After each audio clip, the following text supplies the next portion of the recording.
In touch doctor Charles Stanley के साथ दुनिया भर में सुसमाचार साझा करते हुए।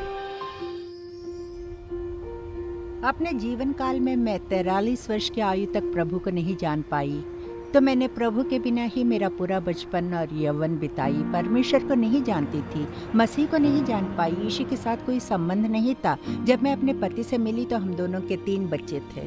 हमारी शादी लगभग 14 साल पहले हुई थी और हमें ऐसा लगा जैसे कि हमें वास्तव में बच्चे चाहिए। मेरे 4 गर्भपात हुए।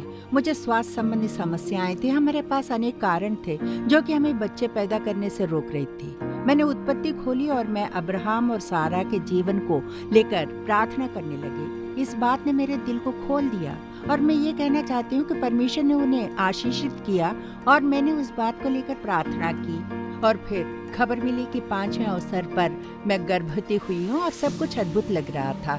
जब एंथनी का जन्म हुआ तो हम बहुत खुश थे। वो एक आश्चर्यजनक बात थी क्योंकि इतने सारे गर्भपात होने के बाद मैंने उसे रोते हुए सुना। मुझे उसका चेहरा देखने को मिला। परमेश्वर ने हमें ये सुंदर छोटा बच्चा दिया और मैं उसकी जितना कल्पना कर सकती थी वो उसे कहीं अधिक था और वो तेजी से बढ़ने लगा। हमें नहीं पता कि इस बच्चे से हमें इतना पूर्ण आनंद मिलेगा और हमें लगा कि उस समय तक जो कुछ भी हमने सहा वो सब इसके लायक है। अपने पहले जन्मदिन के बाद वो बात करने लगा और सब कुछ बढ़िया था। वो करीब 14 महीने का था और उसे बुखार हुआ। उन्होंने उसे अस्पताल में रखा और कुछ परीक्षण किए। उन्हें लगा कि उसे सेप्सिस है। हम सब उस समय बहुत डरे हुए थे। वो उसे सब पार कर गया और वो बात करने लगा, लेकिन फिर हमने देखा कि वो अपना आवाज खो रहा था। वो बहुत सारे आसान काम नहीं कर पा रहा था जो कि वो पहले कर रहा था। मेरा मतलब वो खिलौनों से सही तरीके से खेल नहीं रहा था। वो अजीब चीजें करने लगा था। उसका मुंह ऐसा लगने लगा जैसा कि वो जम गया हो। हमें पता नहीं था कि क्या होने वाला है। हमें ये नहीं पता था कि वो सालों तक ऐसा ही रहने वाला था। वो ऑटिज्म और उसके तुरंत बाद की ADHD और ऑडिटरी प्रोसेसिंग डिसऑर्डर से पीड़ित था। भाषण का अप्रोक्सिस, जिससे मस्तिष्क मुंह कनेक्शन ठीक से काम नहीं कर रहा था। वो 4 साल तक बोल नहीं पाया था, तो अपने दैनिक जीवन में वो मूल रूप से अपनी किसी भी ज़रूरतों को कह नहीं पा रहा था। तो हमें बहुत कठिनाई हुई। हमने उसे सांकेतिक भाषा सिखाने की कोशिश की, लेकिन उससे कुछ नहीं हुआ क्योंकि वो शब्दों को सोच भी नहीं पा रहा था। मुझे ऐसा लगा जैसे कि परमेश्वर मेरे दिल में बोझ डाल रहे थे कि मैं स्कूल वापस जाऊं ताकि मैं एंथनी के लिए इन विशेष शिक्षा पहलुओं को समझने के लिए खुद को तैयार कर सकूं, उसे सिखाने के लिए आवश्यक कौशल जो कि मुझे प्राप्त करने थे। कई बार मुझे लगता है कि मैं असफल हो रही हूँ। मैं वो नहीं कर रही हूँ जो कि मुझे करना है। कभी कभी मेरे बेटे को पढ़ाना बहुत कठिन होता है। वो मुश्किल था क्योंकि उसे चीज़ों से कठिनाई हो रही थी, तो मुझे उस पर अधिक समय बिताना ज़रूरी था। हमें बाकी सब चीज़ों को छोड़कर उस पर ध्यान केंद्रित करना ज़रूरी था। उसके हालत से वो बातों को उल्टा सुनने लगा। इसलिए शारीरिक मदद के साथ साथ आप जो कुछ उसे सिखाने की कोशिश कर रहे हैं उसे दोहराने में बहुत समय बिताते हैं। जैसे कि यदि आप उसे कैसे सिखाना है ये बताने की कोशिश कर रहे हैं या आप उसे कुछ सिखाने की कोशिश कर रहे हैं। मेरी कहानी से ऐसे बहुत सी चीज़ें हैं जो मुझे आशा है कि अन्य लोगों की मदद कर सकता है। मुझे लगता है कि बहुत से अन्य लोगों ने भी ये अनुभव किया है और कई बार हमें लगता है कि कुछ ऐसी चीज़ें हैं जिनके लिए हमें परमेश्वर को परेशान करने की ज़रूरत नहीं। इसलिए न केवल मुश्किल समय में प्रार्थना करें बल्कि तब भी प्रार्थना करें जब चीज़ें अच्छी हों। उन्हें धन्यवाद देने के लिए प्रार्थना करें, उनके आराधना करने के लिए प्रार्थना करें। एक सबक है जो मैंने डॉक्टर चार्ल्स स्टैनली से सीखा है। आपका निकटतम उत्तर समाधान से केवल 18 इंच दूर है, जो कि आपके घुटनों से फर्श तक की दूरी है। प्रार्थना में अपने घुटने टेकना हमेशा उन सभी समस्याओं का उत्तर होता है। एंथनी के लिए मेरी प्रार्थना ये है कि वो अपने जीवन में जो कुछ भी है उसका उपयोग वो परमेश्वर के सम्मान करने के लिए करे और यीशु का पीछा करने और प्रभु को जानने के लिए करे।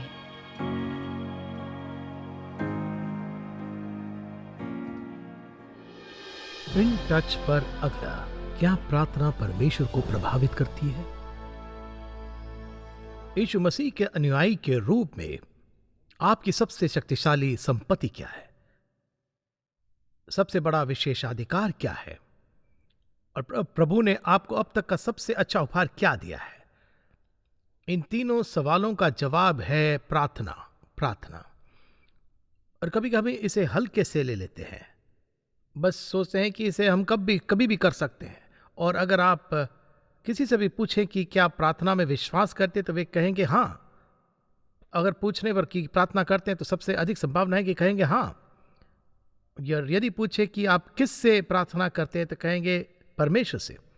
फिर पूछोगे आप प्रभु के बारे में कुछ बताइए, तो आपको सभी प्रकार के गैर बाइबल आधारित अस्पष्ट गलत उत्तर मिलेंगे कि परमेश्वर कौन है। और उन परिस्थितियों में से एक यह है कि लोगों के जीवन में बार बार कई प्रश्न और शंकाएं उठते हैं और वे सोचते हैं कि मैं परमेश्वर में विश्वास करता हूं, प्रार्थना करता हूं, लेकिन होता क्या है कि विश्वास से भरे प्रार्थना जीवन होने के बजाय उनका आशा है इस प्रार्थना का जीवन होता है।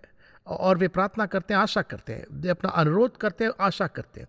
वे प्रभु से अपनी ज़रूरतों, अपनी इच्छाओं के बारे में बात करते हैं, फिर आशा करते हैं। परमेश्वर ने कभी भी हमारे प्रार्थना जीवन को आशा करता हूं कि प्रार्थना जीवन के रूप में नहीं चाहा है।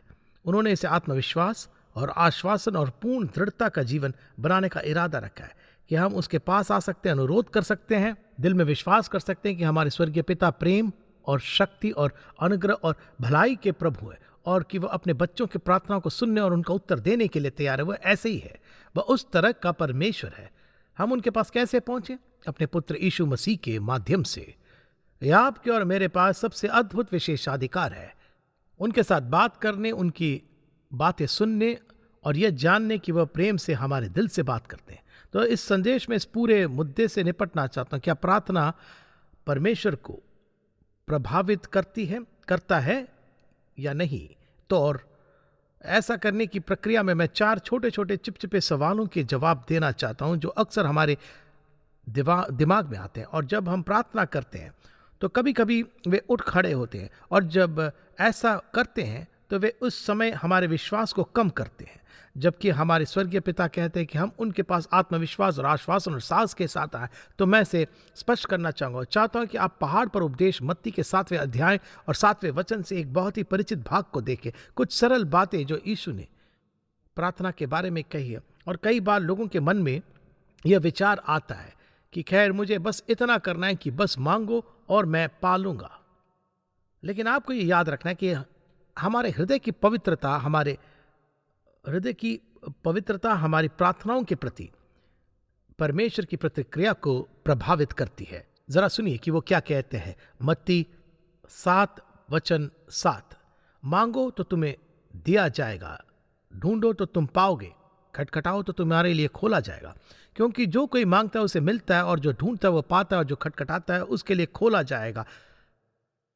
फिर वो प्रश्न पूछता है, तुम में से ऐसा कौन मनुष्य है कि यदि उसका पुत्र उससे रोटी मांगे तो वो उसे पत्थर दे, व मछली मांगे तो उसे सांप दे? सो जब तुम बुरे होकर अपने बच्चों को अच्छी तरह वस्तुएं देना जानते हो, तो तुम्हारा स्वर्गीय पिता अपने मांगने वालों को अच्छी वस्तुएं क्यों न देगा?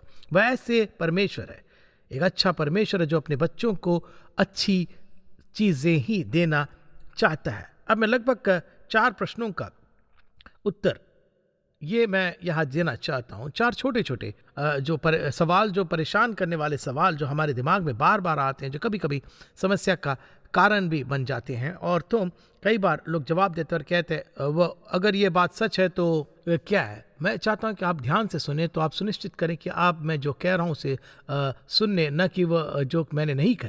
यहाँ पहला है, कोई कहेगा अगर प्रभु पहले से ही मेरी सभी ज़रूरतों को जानते हैं, कि आप कहते हैं कि वह सर्वज्ञ है, वह मेरी सभी ज़रूरतों को जानते हैं। अगर वह मेरी सारी ज़रूरतों को जानता है तो मुझे परमेश्वर से किसी चीज़ के बारे में बात करने की क्या ज़रूरत है, जबकि वह सब जानते हैं। चलो एक बात तय करते हैं। नंबर 1, आप उन्हें सूचित नहीं कर रहे, आप जानकारी नहीं दे रहे, तो हमें उससे प्रार्थना करना होगा। भले ही हम जानते हैं कि वह कहता है, आपके पिता परमेश्वर आपके पूछने से पहले ही जानते हैं कि आपको क्या चाहिए, तो आपको उनसे मांगना क्यों है? क्योंकि आप यह कर रहे हैं, आप परमेश्वर का सम्मान कर रहे हैं, आप उन्हें अपनी ज़रूरतों के स्रोत के रूप में सम्मानित कर रहे हैं, आप उन्हें अपनी सभी इच्छाओं और ज़रूरतों के संसाधन के रूप में सम्मानित कर रहे हैं, और आप उनसे पूछकर उनका सम्मान कर रहे हैं। वह चाहते हैं कि हम उनसे पूछें, वरना हम क्या करते हैं, हम इसे हल्के में लेते हैं। जब चीज़ें अच्छी तरह से चल रही होती है तो आप कितनी बार रुकते हैं और प्रभु को आप धन्यवाद देते हैं? हम कब अपने स्वास्थ्य के बारे में चिंतित होते हैं और उन्हें धन्यवाद देते हैं? जब हम बीमार होते हैं, हम जहाँ रहते हैं उसके लिए हम कब आभारी होना शुरू करते हैं? जब उसे कुछ हो जाता है, जब हम गाड़ी चलाते हैं, जब उसे कुछ होता है। हमारे दोस्तों के बारे में जब वे अचानक चले जाते हैं। देखिए, प्रभु चाहते हैं कि हम उनसे पूछें, वो चाहते हैं कि हम पूछें, क्योंकि ये कहता है कि हम समझते हैं कि आप कौन है, हम जानते हैं कि आप संसाधन हैं और इसलिए हम आपके पास आ रहे हैं। वो कहते हैं तुम्हें इसलिए नहीं मिलता कि मांगते नहीं। सुनिए, सिर्फ इसलिए कि परमेश्वर जानता है कि तुम्हारी ज़रूरत क्या है, ये संकेत नहीं है कि क्योंकि वो जानता है वो उसे देगा तो आप उनसे पूछते नहीं। क्यों नहीं? क्योंकि आप या तो उसे हल्के में लेते या आप उनसे पूछने के लिए गर्व है। मैं बराबर विश्वास नहीं करता, उनको परेशान नहीं करना चाहता हूँ। मैं एक सवाल पूछता हूँ, आप उनको कैसे परेशान कर सकते हैं? आप बिल्कुल नहीं कर सकते। आप कहेंगे मुझे नहीं लगता कि जीवन में उन छोटी छोटी चीज़ों में परमेश्वर की दिलचस्पी है। जैसे उदाहरण के लिए क्या, अगर ऐसा कुछ है जिसका आप उत्तर चाहते हैं तो परमेश्वर उसमें रुचि रखते हैं। आपको ज्ञान और मार्गदर्शन चाहिए, परमेश्वर की दिलचस्पी है। आपको जीवन में कुछ चाहिए, चाहे वो आर्थिक हो, चीज़ें हो, शारीरिक हो, संबंध हो, चाहे कुछ भी हो, परमेश्वर रुचि रखते हैं। आपके जीवन में क्या चल रहा है वह उसकी परवाह करते हैं। तो सिर्फ इसलिए कि वह जानता है, यह संकेत नहीं कि आप प्रार्थना न करें।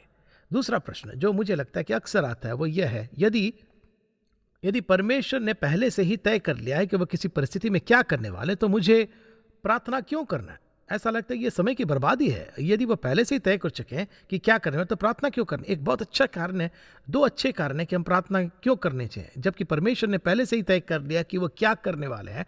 नंबर एक, जरा सोचिए, जब आप और मैं किसी ऐसे चीज के लिए प्रार्थना कर रहे हैं जो कि स्वाभाविक रूप से परमेश्वर पहले से ही जानते हैं, मुझे प्रार्थना क्यों करना है? कारण यह है क्योंकि जब आप और मैं प्रार्थना करना शुरू करते हैं तो प्रभु जो कुछ भी करने वाले हैं वो उसे धीरे से और धैर्यपूर्वक और चुपचाप, कभी कभी जल्दी से, कभी कभी समय के साथ, वह हमारी इच्छा और हमारी आशा पर काम करना शुरू कर देते हैं। और होता क्या है कि वह हमें अपनी इच्छा के साथ जोड़ देते हैं, ताकि जब वह वो करें जो कि हम उससे करने के लिए कहते हैं, या वह वही करता है जो कि उसने करने के लिए चुना है, तो हम उसकी इच्छा के अनुरूप हो जाते हैं। जहाँ मेल झोल नहीं है वहाँ शांति नहीं होती है। जब आप बाहर होते हैं तो आप प्रभु के साथ शांति नहीं रख सकते, उसके लिए साथ मेल मिलाप नहीं कर सकते। उदाहरण के लिए, आपका मित्र बीमार है, क्या परमेश्वर जानते कि क्या करने वाले? हाँ, जानते। यदि प्रभु पहले से ही जानते क्या करने वाला, तो मैं प्रभु के इसके बारे में बात क्यों करूं, जबकि उसने पहले से ही मन बना लिया है। आप नहीं जानते कि वे क्या करेंगे। और दूसरी बात, मान लें कि परमेश्वर कहते हैं कि वो जानते कि उस व्यक्ति को दृश्य से हटाने वाले से घर वापस बना ले, कहेंगे प्रभु पहले से ही जानते, तो प्रार्थना क्यों करूं? क्योंकि जब प्रभु हमारे जीवन में काम करना शुरू करते हैं, हमें उनकी इच्छा के अनुरूप लाते हैं, तो हमें तैयार कर रहे हैं, हमें अपनी उपस्थिति के बारे में जागरूकता के साथ तैयार कर रहे हैं, ताकि जब हम उस तूफानी घाटी से गुजरें तो हमें शांति मिले। वह एक तरीका है। और इसका एक दूसरा कारण यह है कि, और ऐसा कभी कभी होता है जब प्रभु पहले से ही जानता है कि क्या करेंगे, वह चाहते हैं कि हम प्रार्थना करें, क्योंकि आप ही वह उपकरण हो सकते हैं जिससे प्रभु इसे पूरा करने के लिए उपयोग करें। उदाहरण के लिए, मान लें कि आपका मित्र बीमार है, प्रभु ने आप पर गहरा बोझ डाला और आप उनकी चंगाई के लिए प्रभु से प्रार्थना कर रहे हैं। पहले तो आप ये नहीं जानते कि प्रभु की इच्छा क्या है या नहीं, लेकिन जितनी देर आप प्रार्थना करेंगे, आप उनकी भावना में उतने ही मजबूत हो जाते हैं, और जितना अधिक आप अपने हृदय में विश्वास करते हैं, प्रभु उन्हें चंगा करता है। मैं चाहता हूं कि प्रभु आपका उपयोग करते हैं उपकरण के रूप में। क्या वह आपके बिना कैसा कर सकते हैं? निश्चित रूप में, लेकिन वह हमें साधन के रूप में उपयोग करते हैं। तो क्या होता है, इस प्रक्रिया में परमेश्वर की महिमा होती है, हमारा विश्वास मजबूत होता है। फिर हम क्या करते हैं? हम अन्य स्थितियों में अधिक मजबूत, अधिक विश्वासपूर्वक, अधिक बार प्रार्थना करने के लिए प्रेरित होते हैं। तो सिर्फ इसलिए कि उन्होंने पहले ही तय कर लिया कि वो क्या करेंगे, इसका मतलब यह नहीं कि आपको और मुझे प्रार्थना नहीं करना है, क्योंकि वो चाहता है कि प्रभु हमारे सहयोग से कार्य करते हैं। यानी बहुत सी चीज़ें वह हमारे जरिए करता है, बहुत सी चीज़ें वह हमारे बिना कर सकते हैं। उदाहरण के लिए, वह हम में से किसी के बिना भी पूरी दुनिया में सुसमाचार फैला सकते हैं। उन्होंने सुसमाचार के प्रचार, उनके गायन, लिखित वचन या उन सब को चुना है। लोगों को यीशु मसीह के ज्ञान में लाने का यही उनका चुना हुआ तरीका है। और तो प्रार्थना का यह अद्भुत पहलू है जो हम कई बार भूल जाते हैं। फिर एक और सवाल है जो अक्सर हमारे सामने आता है, वह यह है, क्या सफलता, सुनिए, क्या परमेश्वर के शाश्वत आदेशों की सफलता हमारी प्रार्थनाओं पर निर्भर करती है? अब प्रभु का शाश्वत आदेश क्या है? बस यही है, उनकी योजनाएं जिन्हें उन्होंने सृष्टि से पहले बिना परवाह किए पूरा करने का दृढ़ निश्चय लिया है। यानी कुछ चीज़ें हैं जो परमेश्वर करने वाले हैं, चाहे जो भी हो, प्रार्थना करें या ना करें, उसे पूरा करेंगे। और तो हम उनके कुछ आदेशों के बारे में सोचते हैं। उदाहरण के लिए उसने अब्राहम, इसहाक, याकूब और उसके 12 पुत्रों इज़राइल की जाति को चुना।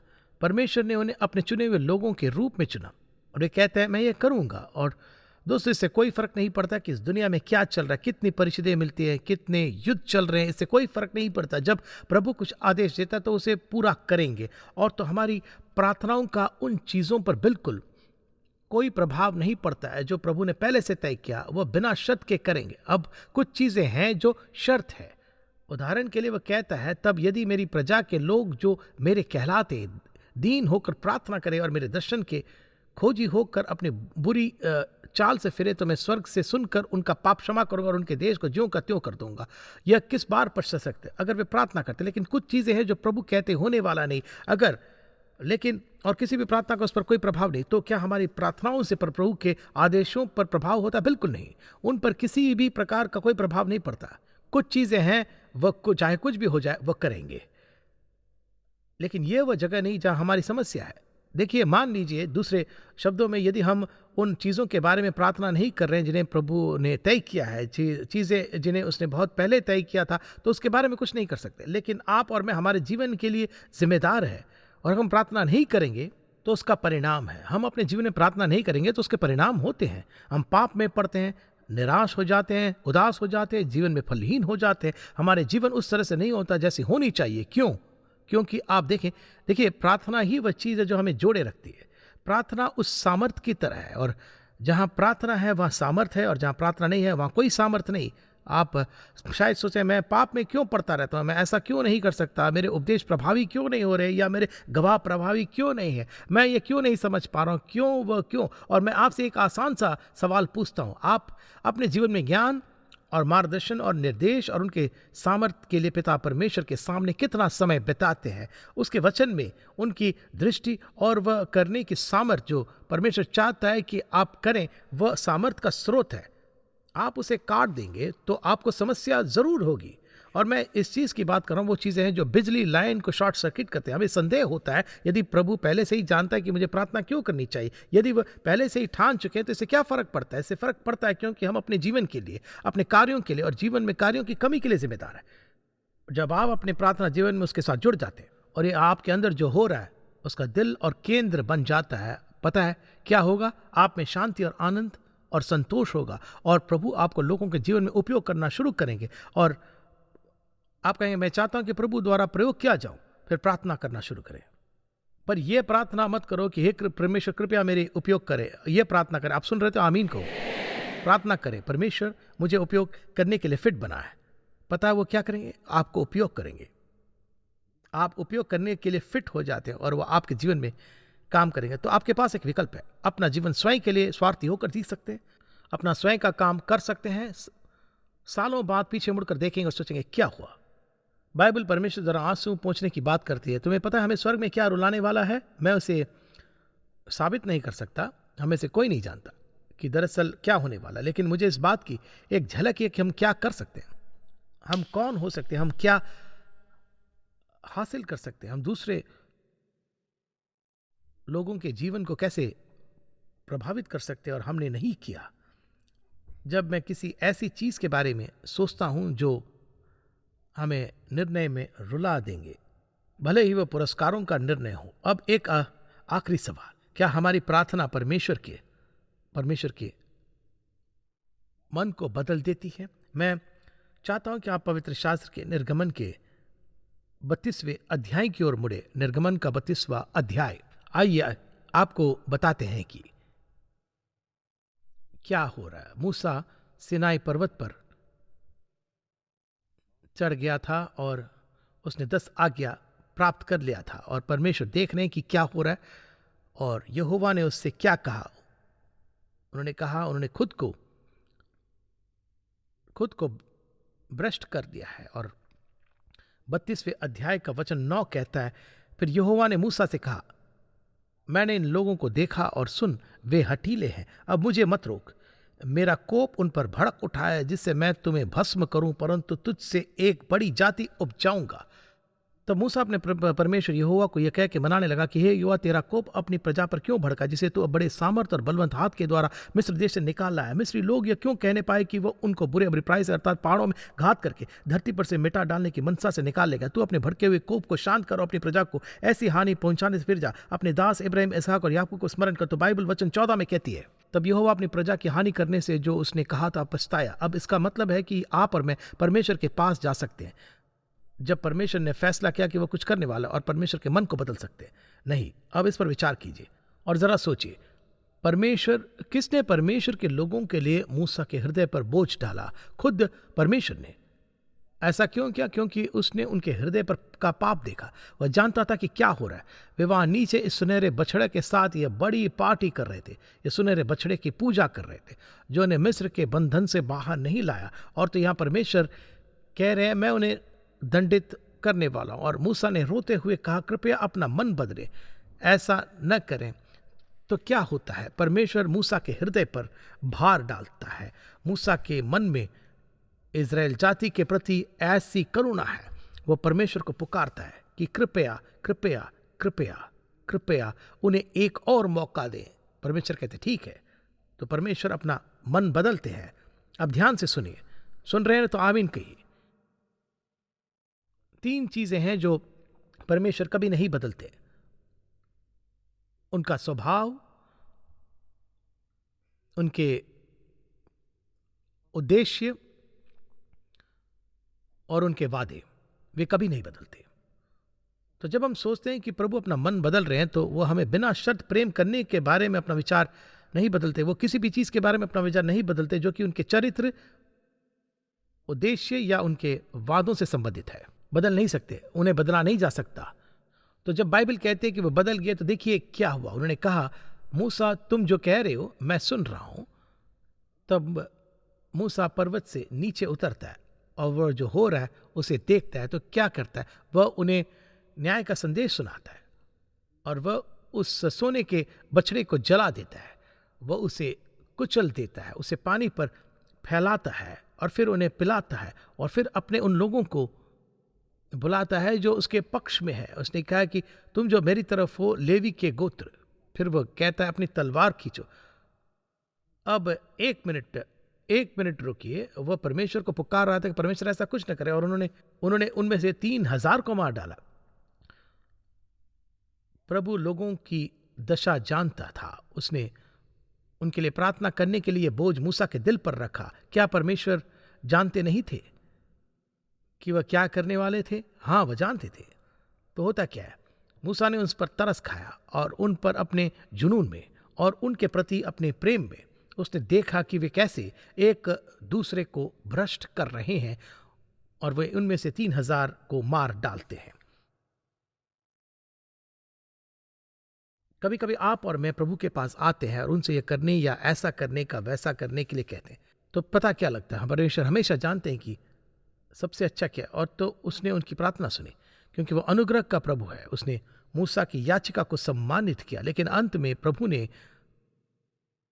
अपनी इच्छा पूरी की और वो उन लोगों को नष्ट कर दिया जो लोगों को भ्रष्ट कर रहे थे। क्या आप और मैं प्रार्थना कर सकते हैं और परमेश्वर को चीजों के बारे में अपना विचार बदलने के लिए उन्हें मना सकते हैं? कोशिश मत कीजिएगा। मुद्दा वो नहीं, मुद्दा यह है कि परमेश्वर जो कुछ भी करना चाहता है वह करने वाले हैं। क्या हमारी प्रार्थनाओं का कोई असर होता है? हाँ, होता है। इसे व्यक्त करने का एक बेहतर तरीका इतना नहीं है कि हम परमेश्वर के मन को बदलें, बल्कि यह है कि परमेश्वर अपने अद्भुत बुद्धि की स्थिति के अनुसार हमें प्रतिक्रिया देते हैं। तो हम परमेश्वर को विश्वास नहीं दिला रहे हैं, हम अपनी प्रार्थना का उत्तर देने के लिए परमेश्वर को मना नहीं रहे हैं। वह तैयार है। हम खुद को उसके सामने एक ऐसी स्थिति में पाते हैं जिससे वह हमें हमारे दिल की याचिका को स्वतंत्र रूप से देते हैं। तो हम इसलिए प्रार्थना नहीं करते हैं और उनसे कुछ बदलने के लिए नहीं कहते हैं जो कि उन्होंने तय कर लिया कि वह करेंगे। हम उसे अपने निजी जीवन में उन चीज़ों से निपटने के लिए कहते हैं जिनसे वह निपटने के लिए चुनता है, जो हमारा जीवन का हर पहलू है। और जब हम शुद्ध मन से उसके पास आते हैं और उसकी इच्छा को खोजते हैं, तो वो हमें दिखाएगा कभी कभी जल्दी में, कभी कभी हमें तब तक पता नहीं चलेगा जब तक कि वह कार्य नहीं करता। वह हमें अपनी इच्छा दिखाता है, अपने उद्देश्य को पूरा करता है। वह हमें अपनी इच्छा और उद्देश्य के साथ तालमेल कराते हैं जबकि हम वह नहीं चाहते हैं। वह हमारे दिल की इच्छा और हमारे दिल की जरूरतों को पूरा करेंगे क्योंकि वह वैसा ही है। वह हमारे पिता, हमारे प्यारे स्वर्गीय पिता है, जो अच्छे, जो शक्तिशाली हैं, जो हमें बिना शर्त प्रेम करते हैं, जो हम पर दया करते हैं।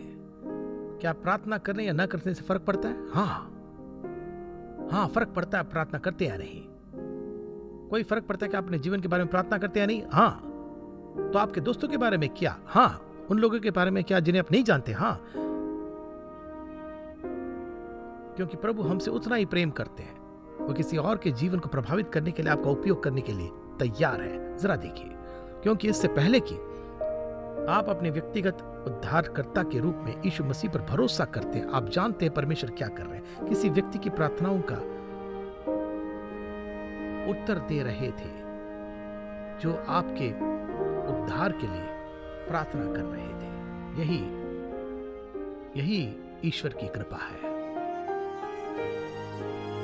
यदि आज के प्रोग्राम से आपने आशीष पाई है तो लॉग कीजिए intouch.org पर।